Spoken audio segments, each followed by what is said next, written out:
السلام علیکم، welcome to my channel novel memories.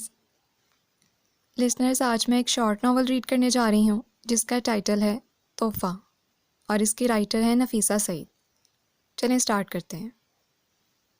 وہ پوائنٹ کے انتظار میں کھڑی تھی جب پیچھے سے کسی نے اس کا نام پکارا، فریال۔ وہ چونک کر پلٹی، دیکھا اس کے بالکل قریب علی نواز کھڑا تھا، جسے دیکھتے ہی اس کا موڈ آف ہو گیا۔ کیا بات ہے، کیوں چلا رہے ہو؟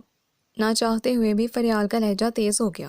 وہ دراصل فریال کی گھورتی نگاہوں کے سامنے علی نواز کی آواز حلق میں کہیں گم ہو گئی۔ اب بتا بھی دو کیا ہوا، میرا پوائنٹ آ گیا ہے۔ علی کی حالت دیکھ کر وہ پہلے سے نسبتاً نرم لہجے میں بولی، مجھے وہ نوٹس چاہیے تھے جو آج میڈم زیدی نے دیے ہیں۔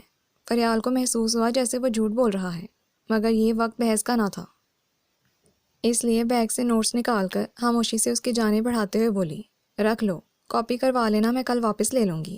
یہ کہہ کر وہ رکی نہیں، تیزی سے چلتی سامنے کھڑے پوائنٹ میں سوار ہو گئی، اور وہ اس وقت تک اپنی جگہ ساکت کھڑا رہا جب تک پوائنٹ رینگتا ہوا اس کی نظروں سے اوجھل نہ ہو گیا۔ فریال یونیورسٹی سے گھر واپس آئی تو کچھ الجھی ہوئی تھی، کھانا بھی جلدی جلدی کھایا اور بڑی اماں سے کوئی بات کیے بنا اپنے کمرے میں سونے چلی گئی تو ان سے مزید برداشت نہ ہوا۔ عصر کے بعد پڑھا جانے والا اپنا وظیفہ تیزی سے مکمل کیا اور بھاگم بھاگ پوتی کے سر پر جا پہنچی، جو دنیا جہان سے بے خبر آنکھیں مونتے آرام دہ کرسی پر آڑی ترچھی پڑی خود سے باتیں کر رہی تھی۔ یہ منظر دیکھتے ہی ان کا دل ہول گیا۔ تیزی سے پوتی کی جانب لپکتے ہوئے پکارا، فری میرے بچے کیا ہوا؟ جواب ندارد۔ انہوں نے تھوڑا آگے بڑھ کر پھر آواز دی اور جواب نہ پا کر زوردار طریقے سے فریال کا کندھا ہلایا اور ہلکی آواز میں چلائیں، اے بیٹا، سب خیر تو ہے نا؟ یہ اٹوائی کٹوائی لیے خود سے کیا بڑبڑائی جا رہی ہو؟ کیوں پڑی ہو ایسے؟ میرا تو دل ہول گیا۔ آخری جملے تک ان کی آواز قدرے روحانسی ہو گئی۔ دوسری طرف فریال شاید اس اچانک زمینی حملے کے لیے بالکل تیار نہ تھی، اس لیے ہڑبڑا کر سیدھی ہوتے ہوئے اپنے کان میں پھنسے ہینڈز فری نکال کر بڑی اماں کی جانب ایسے دیکھا جو جیسے کوئی عجیب الفطرت شے سامنے کھڑی ہو، اور اپنا غصہ ضبط کرتے ہوئے بولی، کیا بات ہے بڑی اماں، کیوں تنگ کر رہی ہیں؟ میں آن لائن کلاس لے رہی ہوں۔ ہیں؟ کیا لے رہی ہو؟ بڑی اماں کے لیے شاید آن لائن کلاس کا لفظ نیا تھا، اس لیے حیرت سے منہ کھولے ایک نظر پوتی پر ڈالی جس نے اپنے ہاتھ میں موجود موبائل فون کی اسکرین ان کے سامنے کر دی۔ بڑی اماں نے دیکھا ایک سوٹڈ بوٹڈ بندہ اسکرین پر دکھائی دے رہا ہے، جو شاید کچھ بتا رہا تھا مگر اس کی آواز سنائی نہ دے رہی تھی۔ جب بڑی اماں کی نظر فریال کے گلے میں لٹکتے ہینڈز فری پر پڑی، اب کچھ بات ان کی سمجھ میں آ گئی تھی۔ فریال شاید فون پر کسی سے بات کر رہی تھی۔ یہ سوچ کر انہوں نے دل میں شکر ادا کیا کہ پوتی ٹھیک تھی، وہ یوں ہی بلا وجہ وہم میں مبتلا ہو گئی تھیں۔ اپنی حفت دور کرنے کے لیے وہ منہ میں کچھ بڑبڑاتی کمرے سے باہر نکل گئیں۔ فریال مقامی یونیورسٹی میں بزنس کی طالبہ تھی۔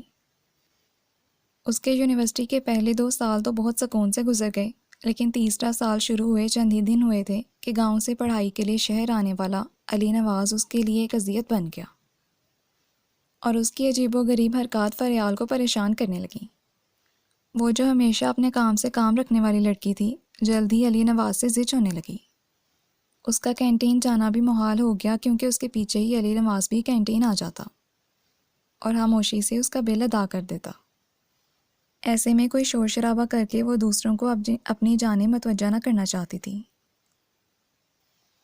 اس لیے 1-2 بار علی نواز کو روک کر سمجھانا چاہا مگر بے سود، جس کے بعد اس نے کینٹین کاؤنٹر پر پہلے ہی پیسے جمع کروانے شروع کر دیے، مگر وہ علی کو اس کی دیگر حرکات سے نہ روک سکی جو دن بدن بڑھ کر اس کی پریشانی کا سبب بن رہی تھیں۔ اس کی سمجھ میں نہیں آ رہا تھا کہ وہ کیا کرے۔ کبھی تو علی اسے پاگل لگتا جب بنا کہے وہ اس کا کوئی کام کر دیا کرتا، حد تو یہ کہ ایک فریال کی خاطر وہ اس کی دوست عریشہ کے بھی کئی کام کر دیتا۔ کبھی کسی نوٹس کی کاپی کروانا ہوتی تو اپنے ساتھ عریشہ اور فریال کی بھی کروا لاتا۔ اکثر گاؤں سے واپسی پر وہاں کی کوئی سوغات لاتا تو فریال کی خاطر پوری کلاس میں بانٹتا۔ وہ یہ سب کیوں کرتا تھا سمجھنا مشکل نہ تھا، مگر فریال یہ سب سمجھنا نہیں چاہتی تھی۔ یہی وجہ تھی وہ حتی الامکان اسے نظر انداز کرنے کی کوشش کرتی، جس کا اسے کوئی فائدہ دکھائی نہ دیتا تھا۔ آج اتوار تھا، اماں مشین لگا کر کپڑے دھو رہی تھیں جب اچانک صدف آلا اور ارحم آ گئے، جنہیں دیکھ کر جہاں سب گھر والے خوش ہوئے وہاں فریال کی خوشی دیدنی تھی، کیونکہ اس کا رشتہ بچپن سے ہی ارحم کے ساتھ طے تھا اور دونوں بچپن کے گہرے دوست بھی تھے۔ پہلے حالہ ان کے گھر کے قریب ہی رہتی تھیں، لیکن 2 سال قبل بالکل انکل ظہیر کا ٹرانسفر حیدرآباد ہو گیا تو وہ اپنی فیملی بھی ساتھ لے گئے، اور اس طرح اس کے ارحم سے ملاقاتوں میں وقفہ آ گیا، جس کی ایک وجہ دوری اور دوسری پڑھائی تھی۔ آج ارحم پورے 6 ماہ بعد ان کے گھر آیا تھا۔ یہ آمد اتنی اچانک اور غیر متوقع تھی کہ فریال کا من کھل اٹھا۔ ایسے میں علی نواز کے سلسلے میں جو کوفت کئی دنوں سے اسے گھیرے ہوئے تھی وہ اڑن چھو ہو گئی۔ محبوب کے دیدار نے ایک ہی پل میں اسے ہلکا پھلکا کر دیا۔ حالانکہ اس دفعہ آمد کچھ خاص تھی، جس کا اندازہ اسے شام تک ہو گیا، اور اس دن پہلی بار اس پر انکشاف ہوا جس گھر کو وہ بچپن سے اپنا سمجھتی ہے، در حقیقت نانا ابو کا ہے، جو انہوں نے اپنی زندگی میں ہی اپنی بڑی بیٹی یعنی فریال کی امی افشاں کو تحفے میں دیا تھا۔ ویسے بھی سرمد صاحب کی اولاد نرینہ نہ تھی، تو ایک گھر بڑی بیٹی کو دیا، جبکہ مین روڈ کی دکان صدف خالہ کے حصے میں آئی تھی، جسے کئی سال پہلے ہی حالوں نے بیچ کر حاصل شدہ رقم اپنے گھر کی تعمیر پر لگا دی۔ اب آج اتنے سالوں بعد صدف خالہ کو یاد آیا، چونکہ یہ گھر نانا ابو کا ہے تو اس میں وہ بھی برابر کے حصے دار ہیں۔ ان کے اس مطالبے نے ایک ہی پل میں سارے گھر کو ہکا بکا کر دیا کہ مکان فروخت کر کے جو رقم ملے اس کا 50% انہیں دیا جائے۔ اس کے علاوہ دوسری صورت یہ تھی کہ مکان جہیز میں فریال کو دیا جائے، جس کی رجسٹری ارحم کے نام ہو۔ یہ دونوں باتیں ہی ناقابل قبول تھیں۔ جانے کیوں فریال کو یہ احساس ہوا کہ حالہ کا اٹھایا گیا یہ قدم ارحم سے اس کا رشتہ ختم کرنے کے لیے ہے۔ پھر بھی وہ کوئی وسوسہ اپنے دل میں نہ پالنا چاہتی تھی، اس لیے ایک ہی رات میں اس نے فیصلہ کیا وہ اس مسئلے پر ارحم سے بات کرے گی۔ اگر وہ نہ مانا تو پھر اسے ارحم سے اپنا رشتہ ختم کرنا ہوگا، چاہے اس مکان کا نصف حصہ حالہ کو دے دیا جاتا، مگر یہ طے تھا اس صورت میں وہ ارحم سے شادی نہیں کرے گی۔ فریال کا ماننا تھا جو عمارت لالچ پر کھڑی ہو اس کی بنیادیں بھی مضبوط نہیں ہو سکتی۔ مجھے سمجھ میں نہیں آ رہا آخر تمہاری بہن کیا چاہ رہی ہے؟ صدف خالہ کے غیر متوقع مطالبے نے گھر کے دیگر افراد کے ساتھ بڑی اماں کو بھی پریشان کر دیا تھا۔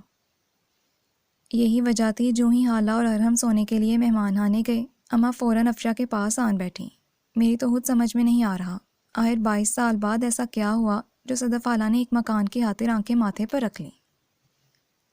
ماں کی بات سنتے ہی فریال نے ایک نظر ان کے چہرے پر ڈالی جو پریشانی اور حفت کے مارے زرد پڑ گیا تھا۔ بے اختیاری اسے اپنی ماں پر ترس آ گیا۔ لالچ نے تمہاری بہن بہنوئی کو اندھا کر دیا ہے، اس لیے میں کئی سالوں سے کہہ رہی تھی مکان اپنے نام منتقل کروا لو، مگر میری کون سنتا ہے۔ ساری عمر بہن کی محبت کا درد دل میں جاگا رہا، اب بھگتو۔ آج بڑی اماں کو بھی باتیں سنانے کا موقع مل گیا تھا۔ سچ کہہ رہی ہیں اماں، افشا نے ایک ٹھنڈا سانس بھرا۔ اس کو بھی ابا جی نے دکان دی تھی جو کئی سال قبل لاکھوں کی تھی، جب بیچی تو ہم نے کوئی مطالبہ نہیں کیا، مگر اب وہ کہتی ہے کہ مکان چونکہ ابا جی کے نام ہے اس لیے وراثت میں وہ بھی برابر کی حصے دار ہے۔ کہہ تو وہ صحیح رہی ہے، ماں باپ کے نام جو جائیداد ہو اس کی حقدار ساری اولاد ہوتی ہے، مگر اماں انسانیت اور رشتہ بھی کوئی اہمیت رکھتا ہے کہ نہیں؟ ساس کی بات پر افشا نے دکھ سے ان کی جانب دیکھتے ہوئے سوال کیا۔ اس دور میں ساری اہمیت روپے پیسے کی ہے، جواب دے کر بڑی اماں نماز کے لیے اٹھ کھڑی ہوئیں، اور افشاں کی نم آنکھیں دیکھتے ہوئے فریال نے صبح ہی ارحم سے بات کرنے کا مصمم ارادہ کر لیا۔ فریال جو سمجھ رہی تھی ارحم اس کی بات سنتے ہی سارے مسئلے کو چٹکی میں حل کر دے گا، محض ہاں میں حالی ثابت ہوا۔ اس کی ساری بات سن کر ارحم ہنس دیا۔ ارے یہ بڑوں کا مسئلہ ہے، انہیں حل کرنے دو، تم کیوں پریشان ہو رہی ہو؟ ارحم کے جواب نے ایک پل کے لیے فریال کو خاموش کروا دیا۔ وہ سمجھ نہ سکی اس بات کا کیا جواب دے۔ جب ہی اس کی خاموشی کو محسوس کرتا ارحم دوبارہ بولا، کمان یار، مکان تمہارا ہو یا میرا کیا فرق پڑتا ہے؟ فرق پڑتا ہے ارحم۔ وہ ارحم کی جانب دیکھتے ہوئے بولی، یہ مکان نہ میرا ہے اور نہ تمہارا، یہ میری ماں کا ہے جو انہیں نانا ابو کی طرف سے ویسے ہی تحفے میں ملا جیسے خالہ جان کو دکان۔ دیکھو فریال، تمہیں شاید علم نہیں، جو جائیداد باپ دادا کی ہو وہ تمام وارثین میں برابر تقسیم ہوتی ہے، تو پھر اس دکان میں سے میری اماں کو حصہ کیوں نہیں ملا؟ نہ چاہتے ہوئے بھی فریال کا لہجہ تلخ ہو گیا، جسے محسوس کرتے ہی ارحم کا موڈ آف ہو گیا۔ دکان تھی، ہے نہیں، جبکہ مکان ہے۔ ایک ہی جملے میں اپنی بات کی وضاحت کرتا ارحم اٹھ کر کمرے سے باہر نکل گیا، اور وہ اپنی جگہ بیٹھی سوچتی رہی، بلا وجہ ارحم سے بات کی۔ اس سے اچھا تھا سارا معاملہ حالات پر چھوڑ دیا جاتا، کم از کم اس کا دل تو برا نہ ہوتا، جو اس وقت ارحم کی گفتگو سے ہوا تھا۔ اور پھر ہر تدبیر بیکار گئی۔ افشاں کا رشتہ جوڑنے کی کوشش، باپ کی نشانی بچانے کی جدوجہد بھی کسی کام نہ آئی۔ ارشد صاحب نے سالی کی بات سنتے ہی گھر بیچ کر وراثت تقسیم کرنے کا فیصلہ کر لیا۔ حالانکہ وہ چاہتے تو مکان اپنی بیوی کے نام کر کے حصے کی آدھی رقم صدف کو دے دیتے، مگر انہوں نے ایسا نہ کیا۔ دونوں بہنوں کے والدین کی آخری نشانی، افشاں کو والد کی جانب سے ملنے والا تحفہ، لالچ اور خودغرضی کی بھینٹ چڑھ گیا۔ صدف لاکھوں روپیہ لیے چلتی بنی، جبکہ افشاں اس گھر سے دوری کے دکھ میں گر گئیں۔ حالانکہ اہمیت رشتوں کی ہوتی ہے، چند روپوں یا جائیداد کے لیے خون کے رشتے ٹوٹ جاتے ہیں۔ اب بھی ایسا ہی ہوا، مکان تقسیم ہو گیا۔ وہ گھروندہ جسے فریال اور افشاں دونوں کی بچپن کی یادیں وابستہ تھیں، غیروں کے ہاتھوں میں چلا گیا۔ لالچ نے والدین کی آخری نشانی دنوں میں ہی ختم کر دی، جس کے دکھ نے افشاں کو اندر تک زخمی کر دیا۔ ارشد صاحب نے مکان کے حصے سے ملنے والی باقی ماندہ رقم میں آفس سے لون لے کر شامل کر لیا اور اپنی حیثیت کے مطابق نیا گھر خرید لیا۔ اس طرح جلدی وہ سب دوسرے گھر میں منتقل ہو گئے۔ اس تمام صورتحال میں بھی ارحم اور فریال کے بارے میں کوئی فیصلہ نہ ہوا۔ شاید کسی نے اس کی ضرورت ہی محسوس نہ کی، کیونکہ اس وقت اہمیت جاندار سے زیادہ بے جان چیزوں کی تھی۔ اولاد سے زیادہ مکان کو فوقیت دی گئی۔ یقیناً گھر کے بڑے ابھی بھی اس رشتے کو نبھانے کے پابند تھے، مگر ان سب کی توقع کے خلاف فریال اپنے مستقبل کا فیصلہ کر چکی تھی، جس کے لیے اسے مناسب وقت کا انتظار تھا۔ وہ وقت جب وہ سب کو بتا سکے کہ اسے اپنی زندگی ارحم کے ساتھ نہیں گزارنی، اور پھر قدرت نے جلدی اسے وہ وقت فراہم کر دیا۔ اس کا آخری سیمسٹر چل رہا تھا، زندگی میں جیسے ٹھہراؤ آ گیا تھا۔ فریال پہلے سے بہت بدل چکی تھی، اب اسے علی نواز کی کوئی حرکت اذیت نہ دیتی تھی۔ شاید اس کے اور علی نواز کے درمیان ایک خاموش دوستی ہو گئی تھی۔ اب بھی فریال کی ہر فوٹو کاپی علی کی ذمہ داری ہوتی۔ وہ بنا کہے فریال کے اکثر کام کر دیا کرتا، خاص طور پر اسائنمنٹ کی تیاری میں اس کی بہت مدد کرتا۔ پوائنٹ نہ آنے کی صورت میں ایک بار اسے گھر بھی ڈراپ کرنے آیا۔ البتہ اتنے سالوں میں اس کی ارحم سے بہت کم کسی خاص موقع پر ہی بات ہوئی، یہاں تک کہ اس کی سالگرہ کی رات 12 بجے آنے والے ارحم کے فون کے علاوہ ان کے درمیان گزرے دنوں کی کوئی خوشگوار یاد باقی نہ رہی تھی۔ ویسی سرسری گفتگو جو وہ علی سے کرتی تھی، ارحم سے بھی کر لیا کرتی۔ اس کے علاوہ کچھ ایسا خاص نہ تھا جو اسے ارحم کے قریب کرتا۔ جب انہی دنوں حالہ ایک بار پھر آ گئیں، فریال کو حیرت ہوئی۔ اب تو دور دور تک کچھ ایسا نہ تھا جو نانا کی یادگار ہو۔ تو حالہ کیوں آئی تھیں؟ اب ان کی نظر کس جائیداد پر تھی؟ یہ معمہ اگلے ہی دن حل ہو گیا جب گھر کے تمام افراد ایک بار پھر جمع ہوئے۔ کچھ باتیں ہوئیں جن کا تعلق ارحم اور فریال کی ذات سے تھا، اور اس امر سے وہ دونوں ہی لا علم تھے۔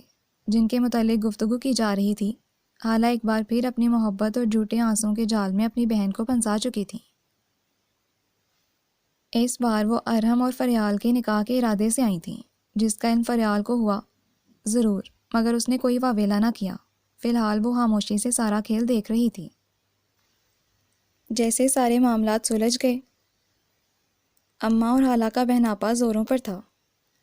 اگلے ماہ فریال کی سالگرہ والے دن اس کا ارحم سے نکاح متوقع تھا، جس کی خبر اسے سرسری طور پر ایسے دی گئی جیسے محلے میں ہونے والی کسی شادی کی اطلاع۔